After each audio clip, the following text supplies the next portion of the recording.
All right, let's dive into Operation Tailwind, a top-secret mission in the Vietnam War that's still causing debate. We're going to unpack some firsthand accounts, the media storm that surrounded it, what actually went down in Laos, how it was reported back home, and ultimately what it all means today. It really gets you thinking about history, right?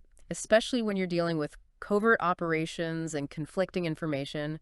We're going to hear stories about incredible courage and resilience and the long and complicated search for truth. We have to go back to 1970 to really understand it. The Vietnam War was in full swing. There was a lot of anti-war sentiment in America, and the U.S. was secretly expanding the conflict into Laos and Cambodia. And that's where Operation Tailwind comes in. So secret that for years the government denied it even happened. A lot of secrecy. hmm And that secrecy directly impacted the soldiers. One of our sources is Barry Pensick's account. He was a helicopter pilot in Operation Tailwind.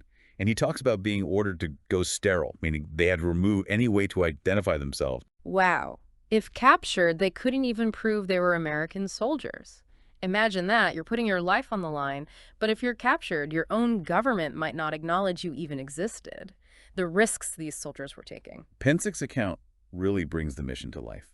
He describes the sound of bullets hitting his helicopter, said it was like popcorn popping all around him. It makes you wonder about the mental and emotional impact on these guys. Pensick was writing letters home, but he already felt like he might not make it back to live with that feeling. And then we have Keith Planzich, a Special Forces squad leader on the ground. He gives a completely different view of the operation. He was deep in the jungle in Laos. He talks about the smell of the jungle, the silence before an ambush, and the weight of the documents they captured from a hidden bunker complex. And these captured documents were a big deal, right? Absolutely, a major intelligence victory.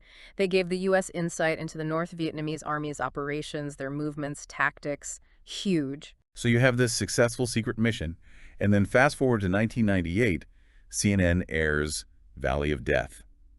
Things change dramatically. That CNN report was a bombshell. They alleged that U.S. forces had used sarin gas on civilians, killed American defectors during Operation Tailwind. Huge accusations, shocking. How would you feel if you were those veterans, suddenly your actions are portrayed like that? The reaction was instant. Veterans, including Barry and Keith, were furious. Other news outlets and government officials challenged the report immediately. CNN defended it at first, but then it all unraveled. At that time, CNN was one of the most trusted news sources. Their reporting was influential, and the stakes of getting it wrong, that's a big deal. And they did get it wrong. CNN ended up retracting Valley of Death. Their internal investigation found they couldn't support the claims about sarin gas and American defectors. That retraction is fascinating. CNN was under so much pressure to deliver a hit show, but they had to admit those serious errors in their reporting. Journalistic standards, source reliability, confirmation bias, a lot to think about, especially with how fast news travels today. The CNN producer, April Oliver, was fired, but insisted her story was accurate. She even sued CNN for wrongful termination. She was so committed to her narrative. Right, her belief in the story, that's important. She thought she was uncovering something important, true or not. So a secret mission, gripping first-hand accounts, then this media firestorm, and a big retraction. A lot to digest. And this is only the start. The impact of that CNN report went way beyond the network. Media credibility took a hit, lawsuits. The government had to declassify some Operation Tailwind documents. We'll get into all of that next. Last time, we were talking about the fallout from CNN's Valley of Death. Really hurt CNN's reputation and brought up all these questions about how news handles stories this big, especially with accusations of war crimes. Huge story, huge impact. The retraction really made people question media credibility overall. But, and this is interesting, it actually led to some Operation Tailwind documents being declassified. So because of all the media attention, the government released classified information. That's wild. Yeah, pretty amazing. All the scrutiny, pressure from veterans, lawmakers, it forced the government's hand. More transparency about Operation Tailwind shows the power of the media, even when they mess up the initial reporting. So what did these documents reveal? Did they back up anything CNN said, or did they debunk it? Mostly, they debunked the really big claims, especially the sarin gas. The documents did confirm they used CS gas, but that's tear gas. Riot control, common in Vietnam. It's meant to disperse crowds, make people uncomfortable, not a lethal nerve agent like sarin. Big difference. Right. Tear gas is designed to be non-lethal. Sarin's a whole other level. Sounds like CNN exaggerated what went down. Yeah, and remember Barry Pensick, the helicopter pilot? He mentioned dropping CS gas canisters while they were extracting the hatchet force lines up with those declassified documents. Okay, so that clears up the sarin gas part. What about the American defectors supposedly being killed? Any truth to that? Those documents didn't show any clear evidence of that either. The mission, as they laid it out in the documents, was all about hitting NVA supply lines and gathering intel. No mention of going after American defectors. CNN got a lot wrong. Hmm. But in a roundabout way, their reporting, even though it was flawed, led to some truth coming out through those declassified documents. It's kind of a weird outcome. It shows how complicated the relationship is between the media and the government.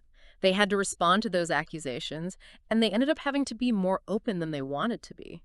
Classic example of the power of the press, even when they stumble. And this wasn't just some abstract debate.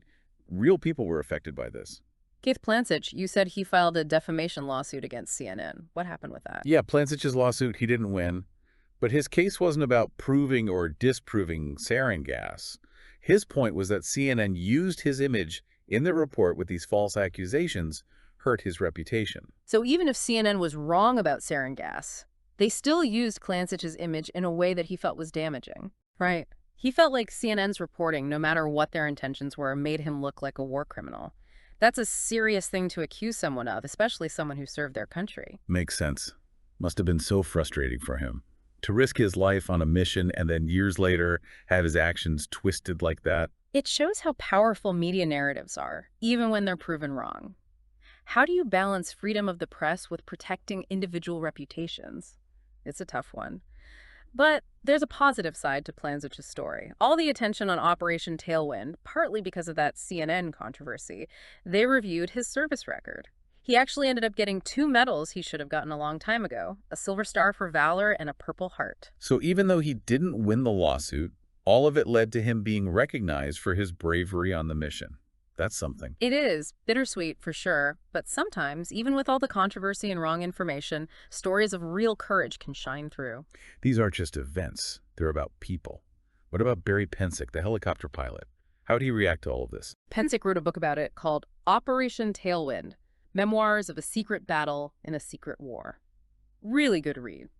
He shares his experience of the mission firsthand and pushes back against CNN's version of events. So we have the soldier stories, a media report that gets retracted, legal battles, and then finally some declassified documents. It's hard to wrap your head around it all. I know, right? And that's what makes Operation Tailwind so interesting. There are no easy answers. It makes you think hard about war, finding the truth, how powerful stories are, true or not. That's something to always keep in mind when you're trying to figure out any historical event. Operation Tailwind. We've covered the mission itself, that controversial CNN report, lawsuits, the declassified documents. It's been a lot. A lot to unpack. It's a perfect example of why you got to dig deeper when you're looking at history. Hearing those firsthand accounts from Barry Pensick and Keith Plancic, it's amazing. Makes those events so real. And then there's the whole media side with CNN, the retraction, the government's role. History is messy, isn't it? It really is. Operation Tailwind shows you how tough it is to get to the truth.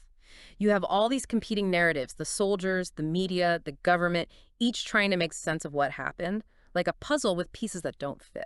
And what about the impact on those soldiers? Having their stories questioned, reputations on the line, their families too, going through that media frenzy? Right. These aren't just events in a book. They involved real people. And those events, they still matter today. So, knowing all this, how should we remember Operation Tailwind? Is it a story of heroism, a warning about the media, a reminder about government secrecy, or something else? That's the big question, isn't it? I don't think there's one answer. It's probably all of those things and then some. It makes you think about war, the media, how we take in information. Don't just accept one side of the story. I keep thinking about perspective. Everyone in Operation Tailwind, the soldiers, the reporters, the government, they all saw things through their own lens with their own biases. Exactly. You always have to consider that no matter what you're learning about. Whose perspective are you getting? What are their biases? What's missing from their story? There's that saying, 3 sides to every story, yours, mine, and the truth. And even with all the facts, the truth can be elusive. Absolutely. History is rarely simple. It's messy, complicated, full of contradictions. Operation Tailwind is a great example of that. What's the big takeaway for our listeners? What can we learn from all of this? Think critically. Don't take things at face value. Dig deeper, question everything, look for different viewpoints, especially these days with so much information out there. Be careful about what you believe. This deep dive into Operation Tailwind, I definitely have more questions than answers now, but I think that's a good thing. Makes me want to learn more, keep digging into these complex events. That's what we hope for. Keep the conversation going, do your own research, challenge your own ideas. History is an ongoing conversation, and we all have a part in it.